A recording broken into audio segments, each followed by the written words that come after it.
Right, so, update on the Dodge. We spent more time lubricating and getting it all operational, mostly. Handbrake works now, which is good. Steering wheel moves, indicator, whatever, don't know yet, because we need to redo the wiring and redo the instruments, because the other one unfortunately broke off. That's the choke. But no, you can see all the oil and lubricants have done pretty damn good. Yesterday we tried using baking soda and a tub of water just behind the air compressor there, and that seems to have brought out all the old blue paint, taken away the rust. As you can see that it's slowly eating away at it. And later today we've got to get it all sorted, and again we also did the fenders on the sides, and I also spent some time putting some oil and lubricant all the way down it. We've left the cover off today mostly to let the thing air out. And you've got the body by TJ Richard and Sons there. They were the coach builders that would have assembled the cab out of basically just stock parts that they would have gotten from Dodge. But no, they were hopefully going to spray some of the water out of the spark plug holes, because accidentally sprayed some water on the front here and it splashed over into the spark plug hole, so we're going to use the air compressor to blast that water out. Thankfully it's not seeped in, but I like the fact that when we tried using the baking soda, it just took away all the rust and the scum on the top layer of the nose, and it slowly brought back the old paint, the proper blue colour that it's supposed to have. And now it's not faded, and the horses are staring at me like, who the fuck are you? But now you can see the oil's doing its thing, lubricating and eating away at the rust. And the idea is that we're going to get the cab off, remove all this old shit wiring, and once that's done, hopefully get it off, or get it all apart by taking the fenders off and then move the cab off. And then that way we can take the internal paneling off in there, because that's an internal panel. And then once that's removed, then we can get access to the engine and the gearbox. We don't need to take off these two parts, because they're two separately fitted pieces that are just made into one, so they're bolted on down along the frames. But other than that, wiring's not too bad on the inside, but definitely need to work on it.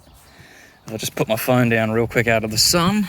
I have to leave you lot there for a second.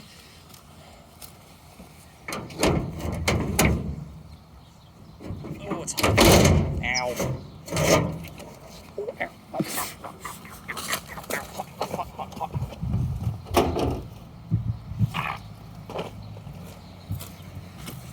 That is hot.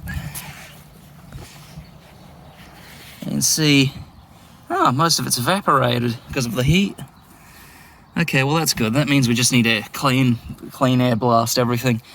But no, again, we need to remove all the wiring and the solenoid and everything else.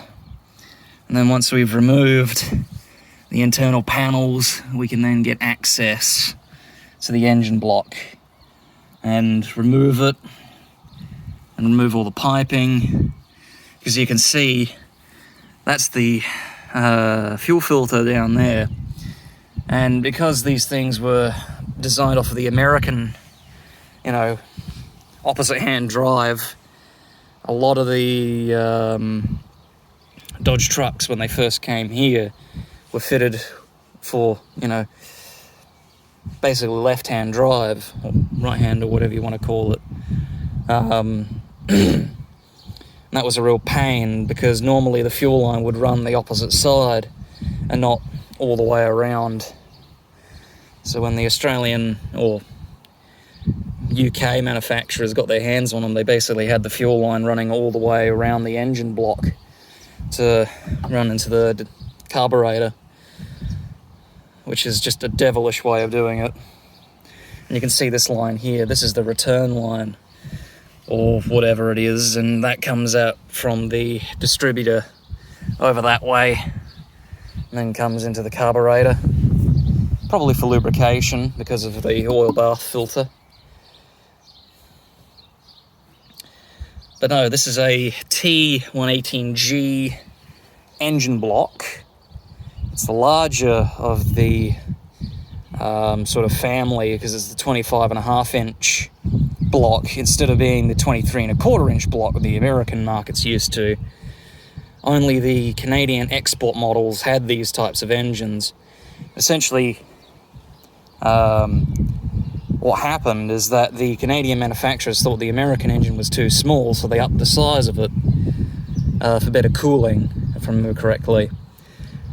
And this one here in particular was built in Canada, but it was assembled in the UK, hence why it's got the G fix on it.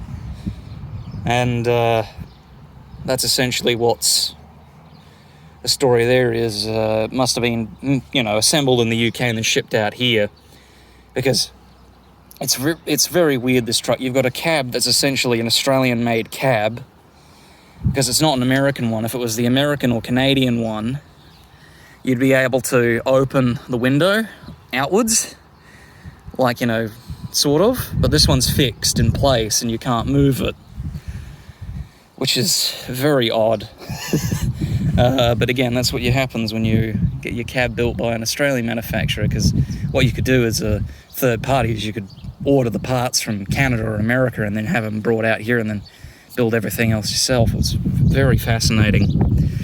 But I've also lubricated on the inside of here, because the idea is that we're going to leave the nose on so we can put the radiator back in.